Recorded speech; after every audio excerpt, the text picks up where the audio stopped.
diserahkan tampuk keilmuannya. Tampuk keilmuannya Yai Khalil ini diserahkan secara keseluruhan kepada Yai Hasyim Asy'ari. Wis kekno sak tongkate sak apa dikekno. Kenapa? Itu tadi kalau Sayyidina Abu Bakar takoni, "Endi bondo, mana hartamu yang kau berikan?" Karena ada orang yang itibaknya nggak ada yang kayak Kiai Hasyim. Dalam cerita mondok waktu di Kademangan, Yai Hasyim Asy'ari itu menurut cerita Yai Asy'ari, menurut cerita Yai Samsul Arifin, waktu Kiai Hasyim Asy'ari mondok di Kademangan itu tidak pernah ngaji, tidak pernah terus duduk mengaji di depan Mbah Khalil, itu ternyata tidak pernah Yai Hasyim itu. Tapi apapun yang dibutuhkan Mbah Khalil, Yai Hasyim siap mau ngaji gitu. Mbah Khalil juga iseng kayaknya menguji murid yang satu ini. Yai Hasyim mau ngaji, Yai Khalil mesti bilang, "Sim, nyaimu mau masak, lah gak ada kayu, cari kayu." Maka Yai Hasyim nggak ngaji, langsung pergi ke hutan cari kayu. Begitu selesai cari kayu mau ikut ngaji, Mbah Khalil iseng lagi, wallahu a'lam bis-shawab, akhirnya nggak ngaji. Yai Hasyim Asy'ari ini mau ngaji, tiba-tiba Yai Khalil, "Sim, tolong nyaimu mau mandi nggak ada air, ambil." Ya ambil air, begitu selesai ngambil air mau ikut ngaji, wallahu a'lam bis-shawab. Lah ngaji ini kapan? Bahkan satu saat ketika Yai Hasyim ini punya istri, punya nafiqah, dibilang sama Yai Khalil, "Sim," cara bahasa Yai Khalil, "kamu kalau punya anak nanti laki-laki, bawa ke sini. Usia 3 hari sudah harus sampai Kademangan." Maka lahirnya Yai Wahid Hasyim usia 3 hari sudah digendong ke Kademangan, bayi abang cindil itu. Tiba-tiba di depan rumah Yai Khalil, tidak boleh masuk rumah, tidak usah masuk rumah, udah di situ aja. Hujan derasnya luar biasa, sehari semalam tidak boleh masuk rumah. Coba setelah itu suruh pulang, udah pulang sana. Kira-kira, lu saya tidak nanya, kira-kira kalau murid Nurul Jadid begitu kan enak tadi Kiai sampean penjenengan didudukkan, ya toh? Terus dipangku, ini disuruh di depan rumah, jangan masuk. Kalau santri sekarang, wah Kiai edan ini. Loh ini karena apa? Yai Hasyim punya prinsip. Yai Hasyim nggak mau apa? Nggak mau ilmunya Yai Khalil, tapi ingin Yai Khalil. Prinsip dasar pembelajarannya Yai Khalil. Yai Hasyim ilmunya Yai Khalil aku nggak penting, nggak belajar nggak apa-apa, tapi aku ingin Yai Khalil. Begitu dingonok kayak itu, kalau orang Jogja bilang ya, dingonok kayak gitu, dibegitukan Yai Yuri. Yai Hasyim tenang. Akhirnya apa? Tidak ada dusta di antara guru dan murid, bersih. Begitu bersih program hatinya Yai Khalil, program hatinya Yai Hasyim imbang. Ibarat hard disk sama flash disk, programnya sama, ilmunya share it. Di Bluetooth. Nah, ini menandakan apa? Ini Rasulullah sama Sayyidina Abu Bakar, peristiwa yang paling muskil dalam kehidupan agama Islam itu adalah Isra Mi'raj. Ini yang paling muskil. Makanya kalau ini musim peringatan Isra Mi'raj, orang kalau peringatan Maulid Nabi aja gampang nyeritakannya. Wong bayinya ada, dukun bayinya pasti juga ada, Hijriyah ada, tapi Isra Mi'raj itu adalah rahasia Allah sama Rasulullah. lailam minal masjidil haram ilal masjidil aqsa. Semalam dari Masjidil Haram Makkah ke Masjidil Aqsa. Semalam loh itu. Numpak onta itu kelululan. Naik onta. Ada sahabat yang paling jago numpak jaran. Keliru bahasa Jawa meneh ya. Ada sahabat yang paling jago naik kuda, namanya sahabat Kokok bin Amr. Ini luar biasa naik kuda. Pernah terjebak di tengah permainan perang, di tengah arena perang. 250.000 tentara Romawi ini lepas dari panahnya orang Roma. Nggak kena karena saking jagonya naik kuda. Kalau generasi sekarang mungkin kelasnya Valentino Rossi. Loh, itu butuh waktu 1 bulan lebih. Loh, ketika dikatakan minal masjidil haram ilal masjidil aqsa, ini logika siapa yang bisa terima?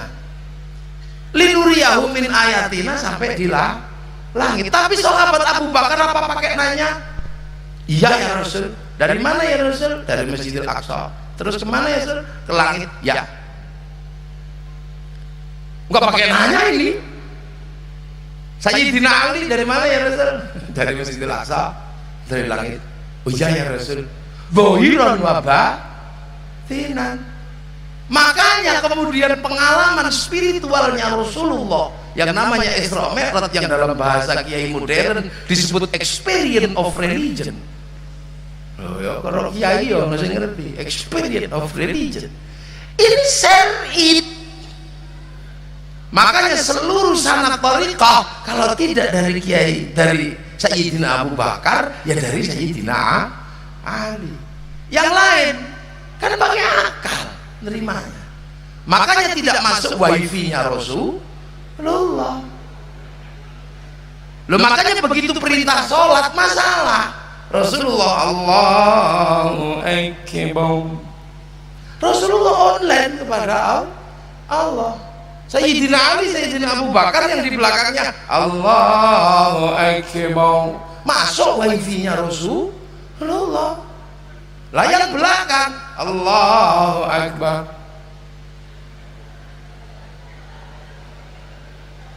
Disikut temennya, Tuhannya kelihatan nggak? Enggak tuh.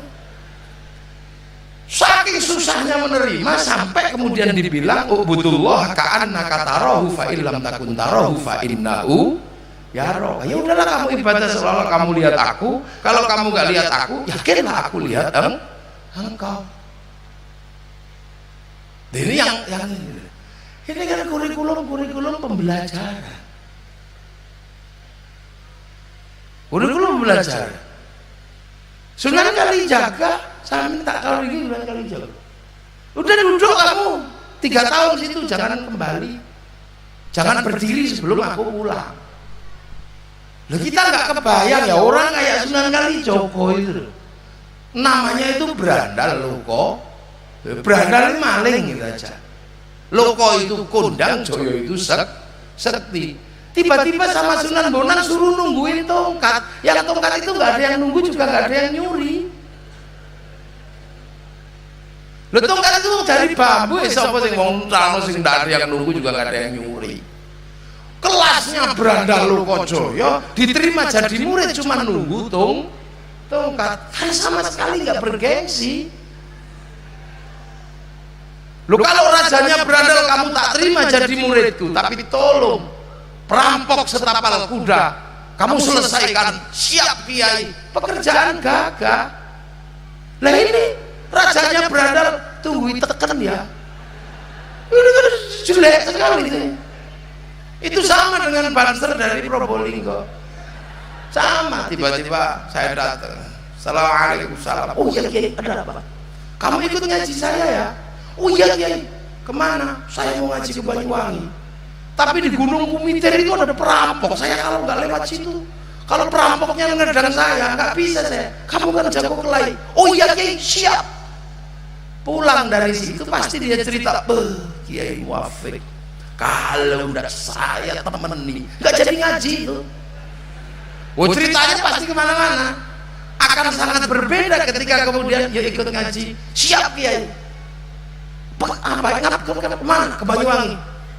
Tugas saya apa Ki? Ya sudah, nanti kalau saya naik sendal saya kan ngadep ke sini. Nah kalau turun kamu depin ke sana. Itu pasti nggak akan cerita kan ini pekerjaan nggak bergengsi sama sekali. Apa ini? Gini aja. Makanya. Nah, Sunan Geseng cuma disuruh duduk itu 3 tahun. Bayangkan, cuma disuruh baca ya ayu ya qayyum. Di Nurul Jati tak masih mending. Mata pelajaran 20 duduknya 3 ini mata pelajaran cuma ya kayu ya qayyum duduk 3 tahun. Saking ngantuk sampai keliru yo kayu yo kayumu. Saya ngantuk ini ya. Loh tapi syar'i juga ilmunya. Kenapa? Ini ada fase-fase orang mengikuti Rasulullah. Rasulullah jelas kurikulumnya sederhana. Laqad kana lakum fi Rasulillahi uswatun hasanah wa innaka la'ala khuluqin azim. Pokoknya asal nyontoh, lihat gini, tidak ada sakit, tidak ada prasangka apa-apa. Pasti kena syariat Rasulullah. Nah, setelah Rasulullah ini kurikulum berikutnya, ini kan kurikulum para wali. Nah, kurikulum para wali ini standar. Innal ladzina qalu rabbuna Allah tsumma istaqamu. Nah, rabbuna Allahnya mudah, tsumma istaqamunya itu yang susah. Maka sekarang orang susah cari murid-murid yang bisa bertahan dalam tsumma istaqamu ini, susah. Duduk 3 tahun coba. Karena duduk 3 tahun ya hayu ya qayyum ya manjing. Nah sekarang kadang duduk 2 tahun ya Allah ya Allah Allah Allah Allah Allah Allah Allah ya Allah ya Allah Allah yo keringgingan ya Allah ya Allah ya Allah Allah lama sekali. Jadi wong Yogyakarta malah suwene.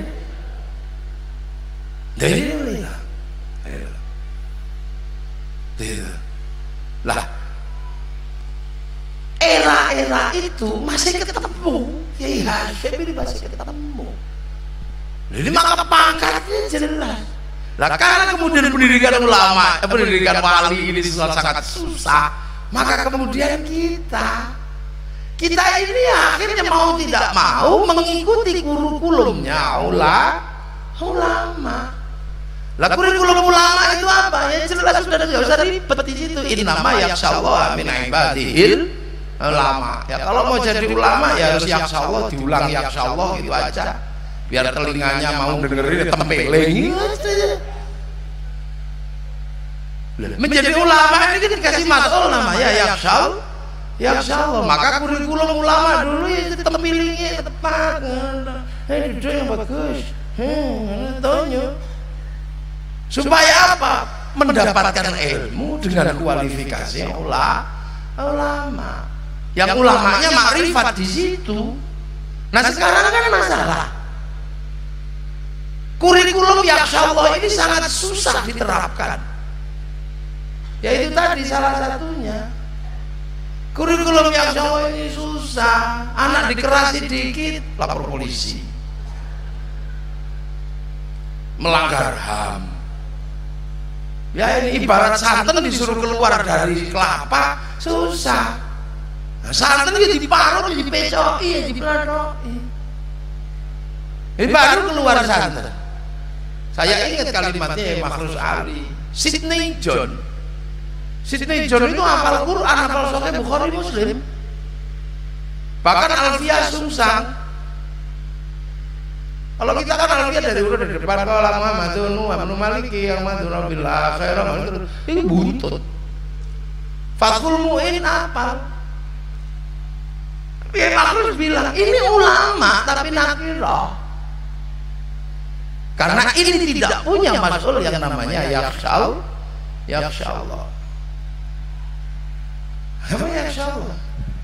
Nah itu susahnya di situ sekarang. Ini tantangan terbesar pendidikan pesantren adalah kurikulum ulamanya masih, pembelajaran keilmuannya masih, tapi menerapkan kurikulum yakhsyallah ini susah.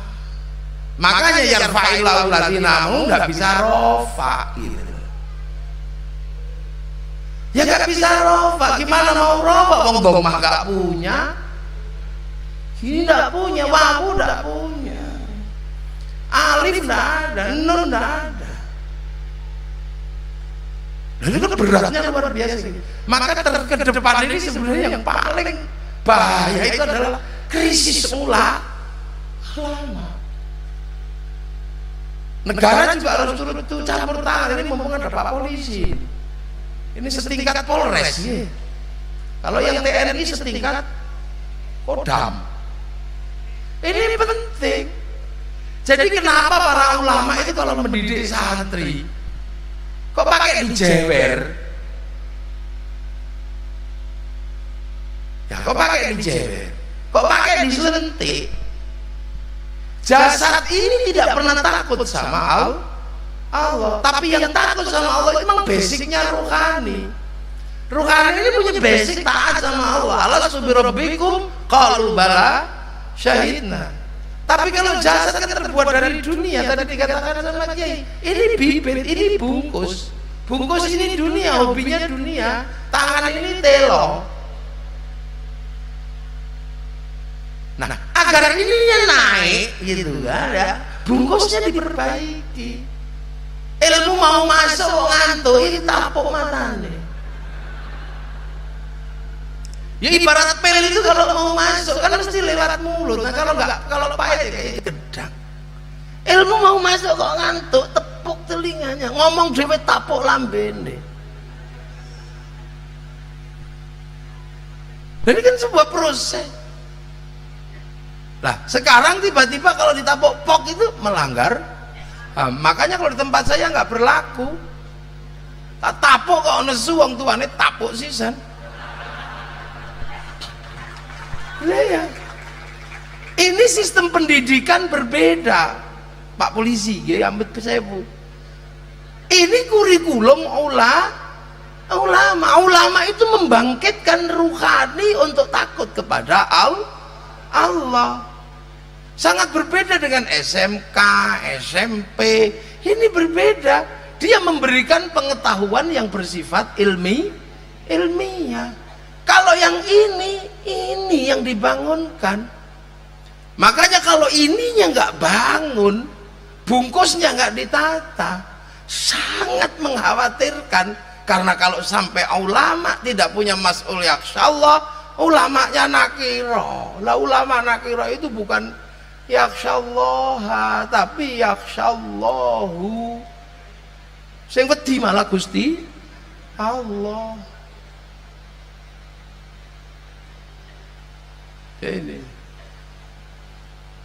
Jadi beratnya di situ. Ini beda kurikulum di pesantren. Pesantren itu ini yang dikeluarkan. Makanya lah ulama itu mbuh kapan lawas gelise. Orang alim itu mbuh lawas gelise.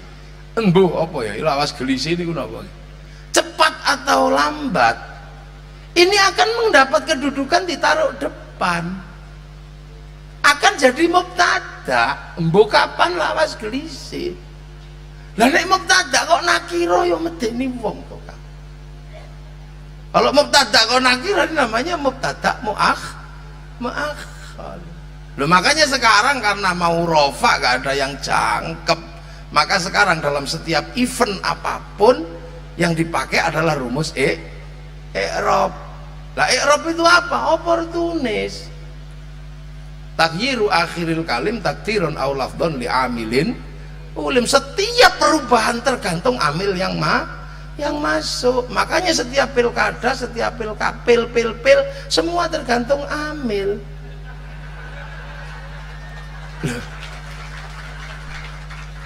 Ini fenomena. Kenapa tidak dhammah, tidak kempel? Mestinya kan kempel. apel. Kenapa tidak? Ya karena nakiro. Nah nakiro kok jadi mubtada, ya tidak bisa. Akhirnya jadinya milik i'rab ma'ilah dhamma tidak punya, ketemu jamak taksir mau apa? Tidak punya apa-apa. Ya wis ngono. Akhirnya ya sudah, kabeh nganggo rumus i'rab. I'rab itu oportunis taghyiru akhiril kalim takdiron aw lafdhon li amilin. Olim, semua tergantung amil yang masuk, semua tergantung kepentingan yang ada. Makanya menyatukan orang, menyatukan ulama itu susahnya luar biasa sekarang. Musimpil terutama. Untung nggak datang dua-duanya. Nah ini. Nah, makanya kita ini lahir di eranya ulama, mendapatkan ilmu sekelas pangkat ulama. Makanya kemudian Mbah Khalil kepada Mbah Hashim agar orang tidak lupa kedudukan kita ini hari ini adalah pangkat muridnya ulama, maka dikumpulkan dalam satu organisasi namanya Nahdlatul Ulama biar nggak lupa. Loh, ini tepuk tangan sing banter. Nah inilah. Coba kalau kita hidup di zaman Nabi, sahabat kita ini, kalau hidup mau pinter mau bodoh asal ketemu Nabi, sahabat enak. Ada sahabat yang pinter ya enak, yang bodoh